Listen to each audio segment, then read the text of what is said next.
है, इसके जरिए किसी की जान भी बचाई जा सकती है। इस आह्वान के साथ जिला प्रशासन, रेड क्रॉस सोसाइटी और सामाजिक संगठनों ने 12 स्थान पर रक्तदान शिविर आयोजित किए, जिसमें 2000 यूनिट रक्त एकत्रित करने के लक्ष्य को लेकर लोगों ने उत्साहपूर्वक रक्तदान किया। पीड़ित मानवता की सेवा का संकल्प लेकर जिला प्रशासन एवं रेड क्रॉस सोसाइटी ने मेगा रक्तदान शिविर का आयोजन किया।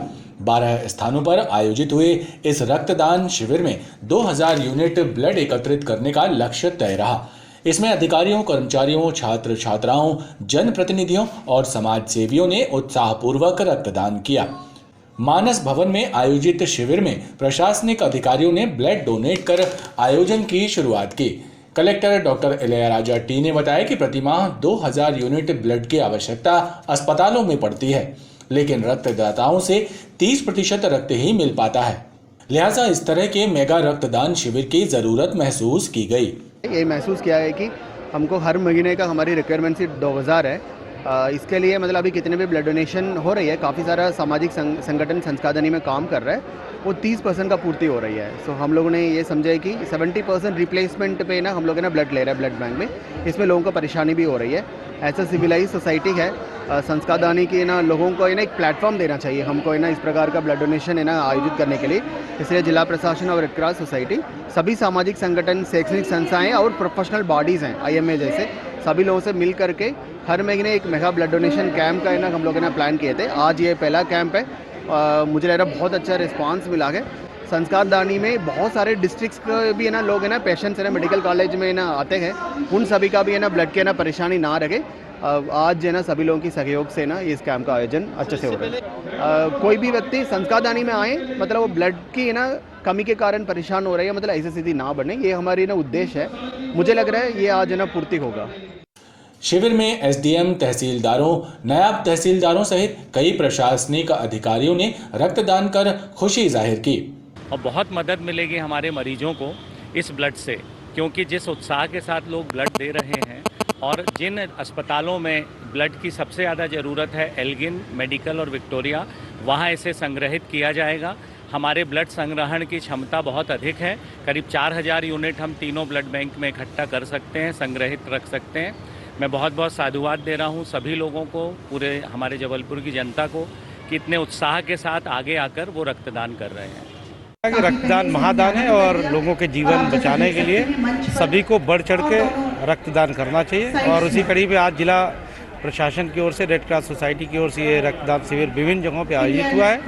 उसमें बहुत लोग उत्साह के साथ जो है रक्तदान करने के लिए आ रहे हैं और मैं सभी लोगों से अपील करता हूँ कि वो रक्तदान करें और लोगों के जीवन को बचाएं। निश्चित रूप से एक ये बहुत बड़ा दान है और इसमें लोगों का जीवन बचता है। जिनकी ज़रूरत होती है ब्लड की, तो उनको एक बहुत बड़ी हेल्प मिलती है और इससे डोनर का कोई भी नुकसान नहीं है। इसमें बहुत ज़्यादा उत्साह लोगों में है। सुबह 10 बजे से ही शुरू हो गए तो लगभग ऐसे 12 केंद्र बने हैं और दिन भर स्वेच्छा से रक्तदान करने वालों का तांता लगा रहा।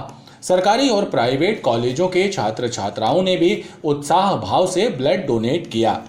मैं ये कहना चाहूँगी हमारे उन साथियों से, यदि आपके शरीर में किसी भी प्रकार की कोई कमी ना है तो रक्तदान अवश्य करिए। रक्तदान करने से हमें बहुत ही अच्छा महसूस भी होता है और एक जीवन के हम रक्षक भी बन जाते हैं। और इसी तरह से मेरा आग्रह है सभी से कि यदि वे कुछ करना चाहते हैं समाज हित में तो रक्तदान अवश्य करें। किसी की जान अपन बचा सकते हैं ज़्यादा से ज़्यादा ब्लड डोनेट करके। ज़्यादा से ज़्यादा लोगों से कहेंगे कि अपना ब्लड डोनेट करिए। ये प्रयास जो कि हमारी जबलपुर कमेटी, जबलपुर प्रशासन कर रहा है, उससे कि सब युवाओं में प्रेरणा जागृत होगी कि हम भी लोगों की हेल्प करें। तो हमें ये करना चाहिए। जबलपुर प्रशासन ने बहुत अच्छा कार्यक्रम आयोजन किया है, बहुत अच्छा अरेंजमेंट है, तो इसमें सबको आना चाहिए और पार्टिसिपेट करना चाहिए। आयोजकों ने बताया कि रक्तदान के पुराने सारे रिकॉर्ड टूटते नजर आ रहे हैं। इसके पहले एक दिन में 540 यूनिट रक्तदान हुआ था, लेकिन अब एक दिन में 3000 यूनिट रक्तदान का नया रिकॉर्ड बना है। जबलपुर में आयोजित इस मेगा रक्तदान शिविर में 3010 यूनिट रक्त संग्रहित हुआ है। आयोजन को रिकॉर्ड तोड़ सफलता मिली है। राजस्थान के कैबिनेट मंत्री टीकाराम जूली ने आरोप लगाया कि केंद्र सरकार जांच एजेंसियों का दुरुपयोग कर रही है, विपक्षियों की आवाज दबाने की कोशिश हो रही है। इससे लोकतंत्र कमजोर हो रहा है। नगर कांग्रेस कमेटी द्वारा टाउन हॉल स्थित महात्मा गांधी की प्रतिमा के समक्ष सद्भावना सभा का आयोजन किया गया, जिसमें राहुल गांधी द्वारा की जा रही भारत जोड़ो यात्रा की सफलता के लिए प्रार्थना की गई। कांग्रेस जनों ने कहा कि आज देश को तोड़ने की कोशिशें हो रही हैं, लिहाजा भारत को जोड़े रखने की जरूरत है।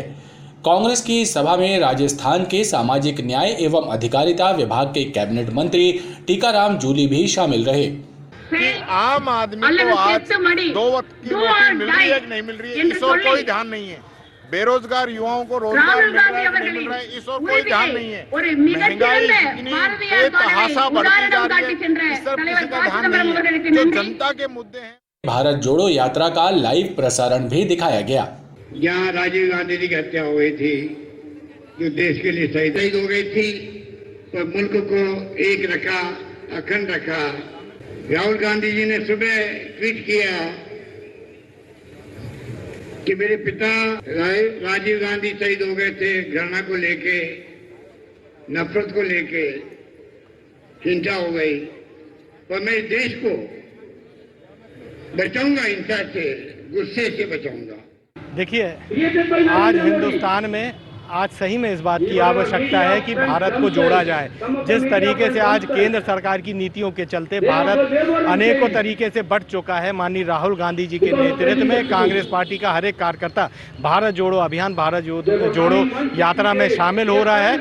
कल जैसे ये यात्रा शुरू होती है, आज उसी तारतम्य में यहाँ पर सद्भावना सभा का आयोजन किया गया है। कल जबलपुर में हम लोग यात्रा निकालने जा रहे हैं और पूरे 150 दिन कांग्रेस का हर एक कार्यकर्ता हिंदुस्तान के कोने कोने में इस यात्रा को लीड करेगा, इस यात्रा में साथ में चलेगा और इस देश में जो केंद्रीय सरकार की इस देश को बांटने की नीति है उसको उजागर करने का काम करेगा। और देश में जो जनहित की जो लड़ाई लड़ने के लिए कांग्रेस के साथ, जो राहुल गांधी जी के साथ कांग्रेस के लोग चल रहे हैं मूलभूत समस्याओं के लिए, आज देश का माहौल जो है बीजेपी के द्वारा टोटल खराब किया जा चुका है। आज जो देश की महंगाई की जो समस्याएं हैं, बेरोजगारी, महंगाई, भ्रष्टाचारी, इनको मीडिया नहीं दिखा रहा है। मीडिया रोज दिखाता है कि पाकिस्तान हमारे देश में घुस रहा है और चीन से लड़ने के लिए अमेरिका क्या तैयारी कर रहा है। ये सब चीज़ें जो जनता से दूर होती जा रही हैं, तो जनता की बात जनता के पास पहुंचाने के लिए ये पदयात्रा की जा रही है, जनता से कनेक्टिविटी के लिए। कांग्रेस कार्यकर्ताओं ने कहा कि अगले 45 दिनों तक पूरे शहर में पद यात्राएं निकालकर जन जागरण किया जाएगा। कांग्रेस नेता राहुल गांधी द्वारा कन्याकुमारी से कश्मीर तक की जा रही भारत जोड़ो यात्रा की सफलता के लिए जबलपुर में सद्भावना सभा का आयोजन टाउन हॉल में किया गया।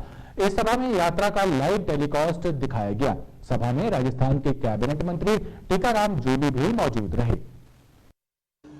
अल्प प्रवास पर जबलपुर आए राजस्थान गहलोत सरकार के कैबिनेट मंत्री टीकाराम जूली ने मीडिया से चर्चा करते हुए कहा कि केंद्र सरकार द्वारा विपक्षियों की आवाज दबाने की कोशिश की जा रही है।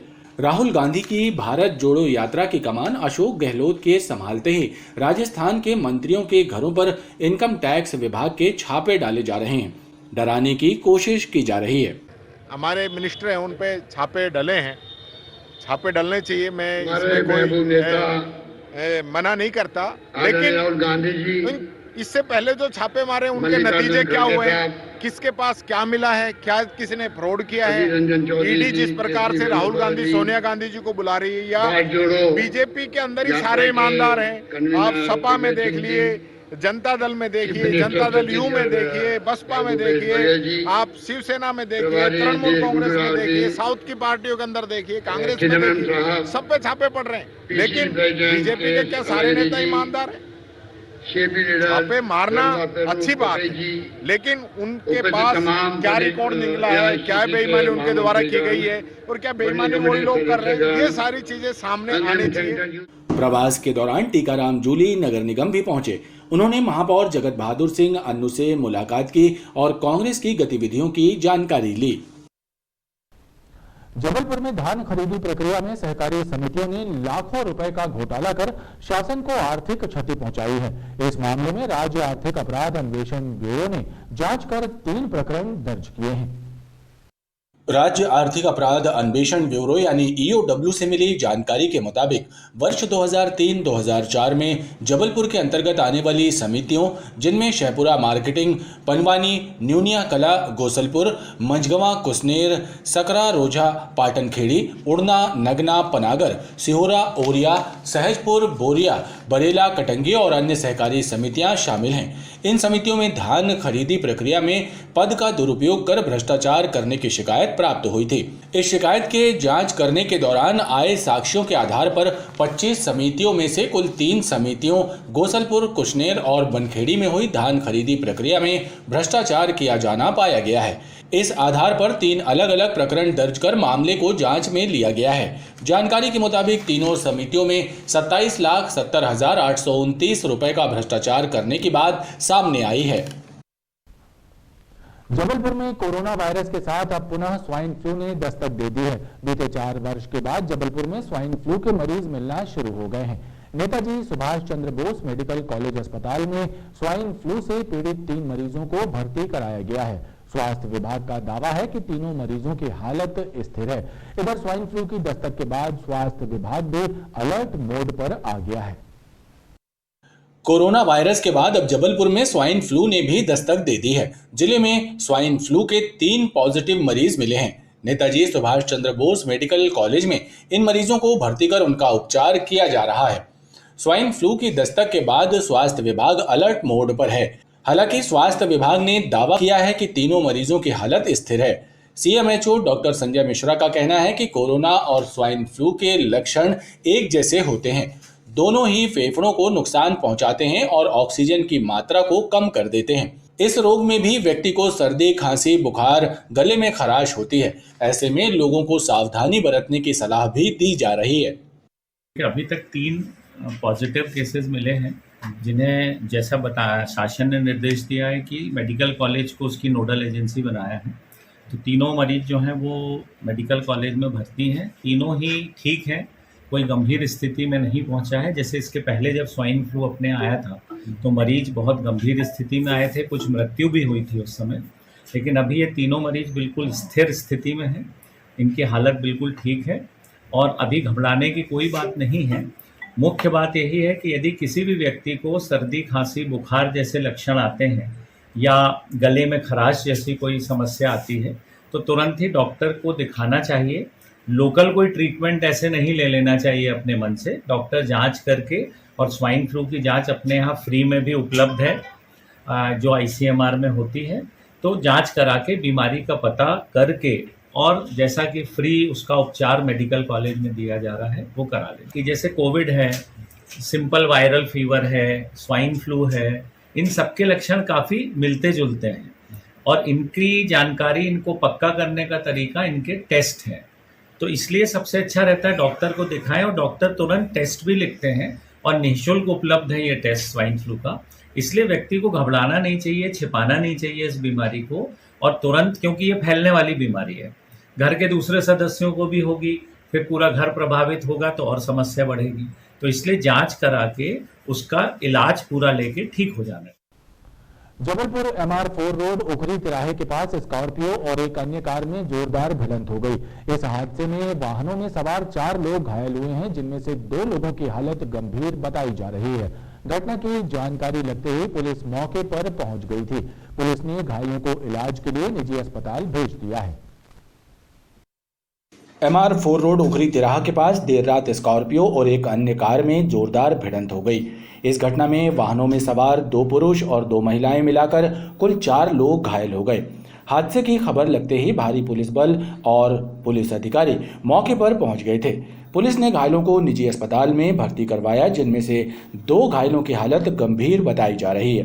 पुलिस के मुताबिक हादसा रॉन्ग साइड से आ रही एक गाड़ी की दूसरी गाड़ी से भिड़ंत हो जाने के कारण हुआ। हादसे में कार बुरी तरह क्षतिग्रस्त हुई है। घटना के बाद पुलिस हादसे में घायल हुए लोगों की पहचान करने और जानकारी जुटाने का प्रयास भी करती रही।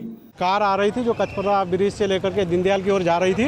वो गाड़ी हो सकता है अचानक उसकी अनकंट्रोल हो गई होगी, उस साइड से जंप करके दूसरे साइड पे आ गई और दूसरे साइड से जो स्कॉर्पियो आ रही थी उससे टकरा गई गाड़ी, जिसमें जो कार में 4 लोग बैठे हुए थे, 2 महिलाएं 2 पुरुष, दोनों घायल है, चारों लोग घायल हैं। इनको हॉस्पिटलाइज कर दिया गया। जो स्कॉर्पियो में एक व्यक्ति था वो भी इंजर्ड है, उसको भी हॉस्पिटलाइज कर दिया गया है। अभी स्थिति कंट्रोल में है, पूरा ट्रैफिक हमारा खुला हुआ है, सामान्य रूप से चल रहा है। गाड़ी अभी किसी प्रकार की जनहानि नहीं हुई है, किंतु वो हॉस्पिटलाइज किए गए, अंडर ट्रीटमेंट है। 2 लोगों की ज़्यादा सीरियस होने की खबर है। इस हादसे के बाद घटनास्थल पर लोगों की भीड़ भी लग गई, जिससे यातायात भी प्रभावित हुआ। फिलहाल पुलिस ने घटना की जांच किए जाने की बात कही है। ग्रामीण क्षेत्रों में खड़े वाहनों से डीजल की चोरी करने वाले एक गिरोह का बरगी पुलिस ने पर्दाफाश किया। इस मामले में 2 सगे भाइयों को गिरफ्तार किया गया, जबकि दोनों आरोपियों के फरार पिता को पुलिस तलाश रही है। इनसे घटना में उपयोग की गई इनोवा कार और डीजल के खाली कैन बरामद किए गए हैं। बरगी पुलिस ने बताया कि बीते दिनों 2 अलग अलग वाहनों से 50,000 रुपए कीमत का डीजल चोरी होने की घटनाएं प्रकाश में आई थी। दोनों मामलों में एफआईआर दर्ज कर पुलिस ने जांच करते हुए डीजल चोरी करने वाले सिद्धबाबा निवासी ऋतिक वंशकार और उसके भाई अंशु वंशकार को गिरफ्तार किया है, जबकि इनके फरार पिता शाहरुख वंशकार की तलाश की जा रही है। इनसे घटना में उपयोग की गई इनोवा गाड़ी भी जब्त की गई है।